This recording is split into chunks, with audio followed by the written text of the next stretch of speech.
parler de ton début Ouais. de parcours, parce que c'est quand même assez unique. Là. Tu sais, toi, tu as commencé à Drummondville. Ouais.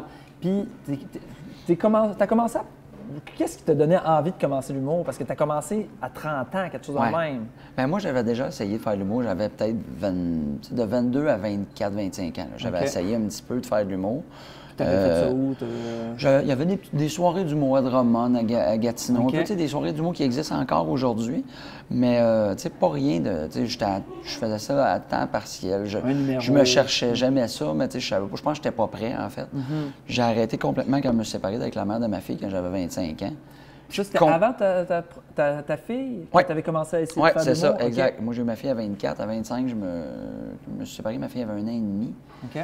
Puis là, j'ai complètement arrêté de faire de l'humour en me disant, là, j'ai besoin d'avoir une vraie job. Il faut que je me concentre sur... Ben oui, j'ai un enfant. Parce que j'ai un enfant, tout ça. Puis à 30 ans, je me suis réveillé, je broyais en me disant, ah, c'est pas ça que je veux faire dans la vie. Puis la journée que tu fais ça à temps plein, souvent les jeunes te le demandent, tu sais, ah, ça a été quoi le déclic quand tu as commencé à temps c'est la fin du monde, là, tu sais. La journée où tu lâches ta job, de un, Un stress, hein? un stress un peu de je me pitch en bas de la falaise puis j'espère réussir à voler, là, tu sais. Ouais. Mais c'est cool parce que tu fais, hey, je me lève le matin, je ne pense qu'à l'humour, je travaille des gags, j'écris des jokes, j'ai fait le soir, je me trouve du booking pour animer, pour jouer, pour compter des... Tu sais, c'est ça ma vie, là. C'est super hot, c'est super stressant, mais c'est super le fun parce que tu fais, là, le go, là. Ouais. Là, c'est une chance incroyable, là. C'est ça que tu voulais faire à temps plein, bien, continue, là, tu sais. C'est différent avoir des enfants. Il y a des affaires, on s'inquiète pour nos enfants. Des fois, on ne devrait pas s'inquiéter pour rien. Moi, mon gars, pendant le temps des fêtes, il y a eu un otite. Pas grand-chose, c'est pas si pire que ça, mais j'étais inquiet, on est allé voir le médecin. Il nous donne des antibiotiques aux bananes. Maintenant, il donne ça à une seringue. Une seringue à boire, là, pas... Et là, j'arrive pour lui donner, je pèse, je donne 0,2 millilitres, je vais dire, il goûte, c'est terminé. Il est même... Et là, il n'en veut plus. Et là, il se passe quelque chose dans la tête d'un parent, tu vas lever, tu vas voir, il y a une switch, c'est tu veux plus le guérir. Non, tu veux gagner. Tu le regardes, tu vas le prendre, mon petit tabarnak. Tu comprends-tu? Il se passe quelque chose. Et là, j'essaie de lui donner, il est là, il est pas cédé, il crache la larme, c'est n'importe quoi, je suis là avec la seringue, j'essaie de lui donner. Et là, il part à courir. Il part à courir. Il est haut de même. Il part de même. Où tu penses aller? Il a fait 3 pas. Et voilà, je t'ai rattrapé. C'était quoi ton plan ici? Et là, la switch a sauté. J'ai perdu le contrôle. J'ai couché mon fils à terre. J'ai mis mes 2 très gros genoux sur ses 2 frères épaules. J'étais avec ma blonde, je dis, c'est écoute, ça a du sens. Et là, comme je rentre la seringue dans la bouche, puis je commence à peser là-dessus, le voisin passe dans la fenêtre. Il me regarde, sûr? Je dis, non, c'est pas ce que tu parles, je suis en train de donner des antibiotiques à mon gars, puis je sais, j'ai déjà vécu ça, on va aller dans le garage, on va sortir les minders, on va se trapper sur la table. Mais toi, t'es un raconteur. Ouais. Est-ce que tu écris des jokes ou tu écris des histoires? Tu sais, dans le sens Ben, que... ni un ni l'autre, c'est-à-dire que moi, au départ, c'est tout le temps des flashs que j'ai dans la tête. J'ai des idées, je prends des notes dans mon téléphone ou sur papier. Puis là, j'arrive, mettons, en animation ou dans des soirées qu'on appelle de rodage, là, où on teste des trucs. J'ai des idées dans ma tête de « Ah, je vais parler de ça, ça, ça ». J'ai 3-4 gags dans ma tête. Ou, tu sais, j'ai comme un canevas ou un squelette, puis je l'essaye là. OK. Tu sais, j'ai déjà des gags de pensée, puis j'ai dit, je m'enregistre audio ou vidéo 2-3 fois, puis après, je mets ça sur papier. OK. On dirait que ça Avant me de- prend ouais. de le jouer, parce que, tu sais, moi, m'asseoir, moi, c'est pas, pas que c'est pas ma force, c'est ce qui me demande le plus, c'est de m'asseoir avec mon ordi, écrire des gags, efface, réécrire. Ouais. Fait que là, quand je le fais, puis là, je m'écoute audio, là, je réécris ce que j'ai dit audio. Là, j'ai déjà un squelette d'écrit. Là, après, là, j'ai le visuel, puis là, je vais rajouter des gags, travailler. Moi, ça m'a moins bien marché. Ça... Mais je me souviens déjà dans ma tête, quand je l'ai dit de même, c'était drôle, parce que des fois, la ligne est la même, c'est juste la façon que tu le dis, un move que tu fais. C'est pour ça que je commence de plus en plus à me filmer, parce que c'est une façon, un regard, un temps d'arrêt que tu as pris avant de le dire. C'est tellement un bon truc. C'est juste ça. Et ils les changent à chaque année parce qu'il y a des règlements qui changent que je ne savais pas. Ma blonde m'en a pris un. Elle dit ça a l'air maintenant quand ils font caca. C'est la job des papas. Je vais pas signer ce contrat.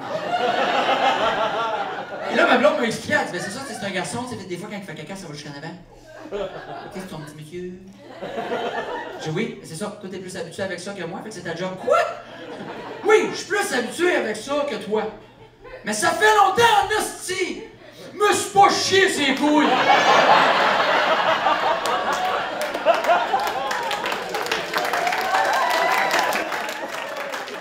Ça se perd, cette habitude-là, mon chum, hein? Ta blonde est enceinte jusqu'aux oreilles. Hey, Tout écoute. est là comme genre, elle te dit hey, serais-tu bon pour retourner le plus vite possible à Je me Drummondville parce que. Ouais. Je me souviens plus exactement, parce que là, j'ai juste la tête de quand mon fils est né un 13 juillet. Je pense que la date, c'était le 15 ou le 16 ou le 10. Elle a accouché un petit peu avant, mais on était au courant, puis le festival était du 8 au 11, je me souviens bien. Mais en tout cas, le 11, c'était la dernière journée, fait qu'on partait pas avant le 12. Ma blonde de m'appelle. l'Abitibi, Ouais. qui est comme 7 heures de Drummond. Exact, 7h30 à peu près. Fait que là, on est le 11, c'est la dernière journée, c'est là qu'ils disent qui gagne pas. Jérémy Demé, le porte-parole, peut pas descendre parce qu'il est barré dans le dos. Fait qu'il nous demande aux 3 finalistes, pouvez-vous refaire 10 minutes de numéro chaque parce qu'il se peut faire une demi-heure. Ouais, c'est ça. Toi, t'avais fait ton show le vendredi. Le vendredi, Imo la Yassio. présentation pour le concours. Ouais. Puis le dimanche, on était juste posé de monter sur scène, de se faire dire tu finis premier, deuxième ou troisième, puis qui a le prix du public. Là, il nous demande de faire un numéro de plus. 15-20 minutes avant qu'on monte sur scène. Ma blonde m'appelle et elle fait ouais, penses-tu que après le show, tu pourrais redescendre? Là, j'ai des contractions puis tout. Puis on se l'était dit, moi, ma blonde, genre, si ça arrive, ça fait 4 ans, moi, je faisais la demi-finale. 3 fois, j'ai pas été pris. Puis la dernière fois, je le suis, puis j'étais content d'être là. Puis elle fait on va vivre. Puis moi, j'ai comme ben là, c'est ça se peut que tu accouches tout seul. Puis même si ça me fait de quoi. Mais là, ce soir-là, je reçois l'appel qu'il y a des contractions, je raccroche. Et tout le monde du festival est au courant. Les organisateurs, tu sais, ça devient familial. Tu es là avec eux autres pendant 3 jours, ils te traînent partout. C'est une équipe écœurante. Puis là, ils font ah, c'est ta blonde, qu'est-ce qui se passe? Puis là, je fais ben là, des contractions, ça se peut qu'elle accouche, puis je sois pas là. Et en disant ça, ça me tente pas de pas être là. Et je braille comme un fou. Didier Lambert, qui est un autre humoriste, est en finale là aussi avec moi. Il me prend dans ses bras et tout le staff du festival font oh, tu sais, il a tout touché. On est fatigué par notre fin de semaine, on se couche tard, on se lève tôt, on a un paquet d'affaires à aller courir. Et là, je monte sur scène. Il y a 8000 personnes qui attendent les Dion. Je fais mon numéro. Standing de 8000 personnes qui capotent. Je sors, je braille encore. Didier me regarde en faisant... il me reprend dans ses bras. Je suis de même. Je remonte sur scène. Je me fais dire que je gagne le prix du public. Je braille une madeleine. Je braille 3 fois.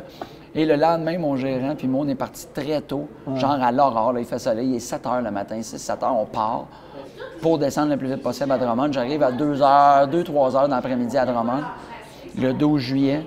Et mon fils est né sur l'heure du midi 55, le 13 juillet. Fait que, tu sais, je suis arrivé moins de 24 heures avant sa naissance. Tu sais, on est arrivé, on est allé à l'hôpital en fin de soirée, ils nous ont retournés chez nous. Puis le lendemain matin, on est rentré à l'hôpital et on n'est jamais sorti de là. Tu sais. Fait que mon fils m'a attendu, il a fait comme non, tu vas être ici. C'est beau, ça. C'est fou, Mon tu sais. fils m'a attendu. Mon fils m'a attendu. Présent à sa c'est ça. naissance. Fait que j'ai gagné le prix du public, je suis un gros high, puis 24 heures après, mon fils naît. Un high qui s'exprime pas. Tu as un enfant, toi aussi, puis t'en attends un autre. C'est merveilleux. Tu fais comme, ben là, il n'y a rien de plus hot que ça. Là, puis, mon fils, autre histoire, c'est drôle parce que après, tu avais le festival Juste pour rire. C'est l'été. Là, moi, je faisais des scènes extérieures Juste pour rire. Mon fils avait à peu près, je pense, je me trompe peut-être, là, mais ma blonde me le dirait plus, mais je pense qu'il y avait 10 jours. Gros earmuff. Tu sais, les earmuffs gros comme sa tête est grosse de même, chaque earmuff est gros comme sa tête. 10 jours. 10 jours, il est dehors, sa scène extérieure, dans un petit porte-bébé à ma blonde, ou dans les bras, puis il regardait son père faire des jokes sur une scène extérieure Juste pour rire. Il y avait du jour. Ça a été son premier festival. Et il y a une affaire, on les aime, nos enfants. On les aime. Tu les aimes? T'as combien d'enfants? 2. Quel âge? 11 jours. 11 jours? Wow! T'es ici à soir, yes. Parle-moi de ça, une fille qui se calisse de ses enfants.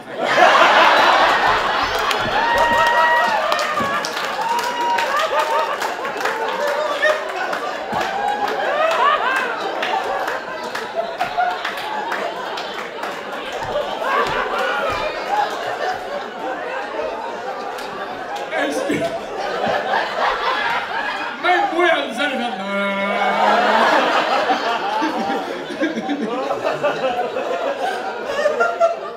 Non, je veux dire, félicitations, une fille qui fait comme. C'est pas parce que j'ai des enfants que faut que je te bravo.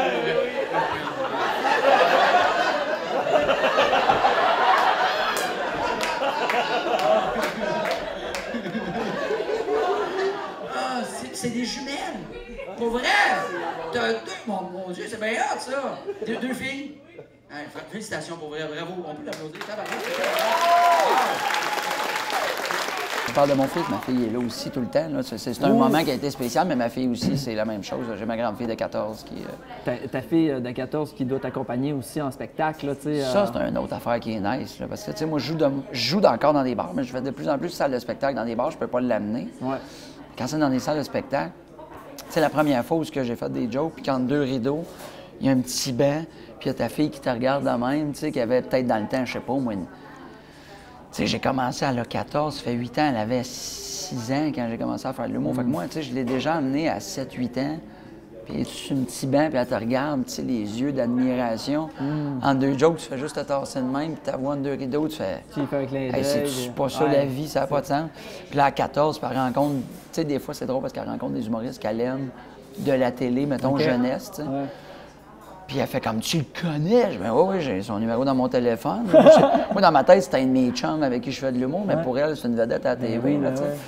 Fait que moi, elle l'a rencontré, tu sais, moi, elle tripait sur les Chicken Swell. OK. La première fois, j'ai fait rencontrer Daniel Grenier. Il est tellement fin en plus. Oui, elle a capoté. Il a été fin. Il avait amené son DVD du show. Il avait signé, il avait pris une photo avec. Tu sais, à un moment donné, j'y en reparle, puis elle s'en souvient encore. Elle avait peut-être dans le temps 8 ans, 9 ans. Puis j'ai fait, tu te souviens, tu te rends compte de la chance que tu as? Puis elle fait, oui. Tu sais, c'était drôle parce qu'elle allait à l'école, puis elle disait, moi, je tripe, c'est Daniel Grenier, je l'ai rencontré, puis ses amis. Fait qu'on sait pas c'est qui. Tu sais, puis elle a capoté, puis c'était beau de voir ça. J'adore ma fille de 14 ans, super le fun. Elle est rendue adolescente, je sais pas si vous avez le même feeling, mais qu'elle a de l'attitude que le calice. Si je suis plus capable. Moi, elle a le bobblehead thing, elle me parle toute la journée comme.